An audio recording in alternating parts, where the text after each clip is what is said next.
లలో రైతుల ఆదాయం రెట్టింపే లక్ష్యంగా సార్వత్రిక బడ్జెట్లో కేంద్రం వ్యవసాయ రంగానికి పెద్దపీట వేసింది. 2017-18లో ఏకంగా 10 లక్షల కోట్ల రూపాయల్ని కర్షకులకు రుణాలుగా ఇవ్వాలని లక్ష్యంగా నిర్దేశించుకుంది. ప్రకృతి విపత్తుల్ని తట్టుకుని నిలబడేలా చేతికొచ్చిన పంటను మంచి ధరకు అమ్ముకునేలా రైతులకు చేయూతనిచ్చేందుకు పటిష్ట కార్యాచరణ ప్రణాళికను ఆవిష్కరించింది. 2022 నాటికి రైతుల ఆదాయాన్ని రెట్టింపు చేయాలని సంకల్పించిన నరేంద్ర మోదీ ప్రభుత్వం ఆ దిశగా సార్వత్రిక బడ్జెట్లో కీలక చర్యలు ప్రతిపాదించింది. సాగు ప్రారంభానికి ముందు నుంచి పంటను మార్కెట్లో అమ్ముకునే వరకు రైతుల ప్రయోజనాల్ని పరిరక్షించేలా పటిష్ట కార్యాచరణ ప్రకటించింది. ఈ ప్రణాళికను సమర్థంగా అమలు చేసేందుకు గ్రామీణ, వ్యవసాయ, అనుబంధ రంగాలకు గత బడ్జెట్ కన్నా 24% అధికంగా 1,87,223 కోట్ల రూపాయలు కేటాయించినట్లు కేంద్ర ఆర్థిక మంత్రి అరుణ్ జైట్లీ వెల్లడించారు. అన్నదాతలు, ప్రైవేటు వడ్డీ వ్యాపారుల వద్దకు వెళ్లాల్సిన దుస్థితిని రూపుమాపేందుకు బ్యాంకులు, సహకార సంఘాల ద్వారా సులువుగా రుణాలు పొందేలా చర్యలు చేపడుతున్నట్లు జైట్లీ వివరించారు. Adequate credit should be available to farmers in time. The target for agricultural credit in 2017 and 18 has been fixed at a record level of 10 lakh crores. The farmers will also benefit from the 60-day interest waiver announced by the Honorable Prime Minister in respect of their loans from the cooperative credit structure.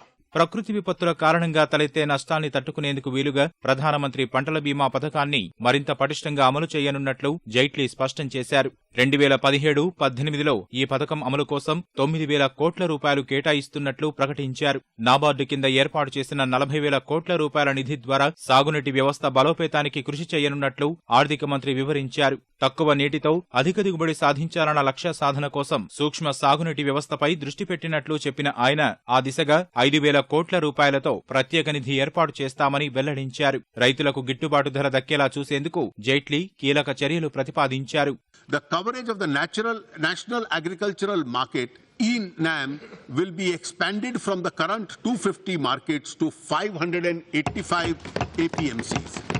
Assistance up to a ceiling of 75 lakh rupees will be provided to every NAM market for establishment of cleaning, grading and packaging facility. This will lead to greater value addition of the farmers' produce.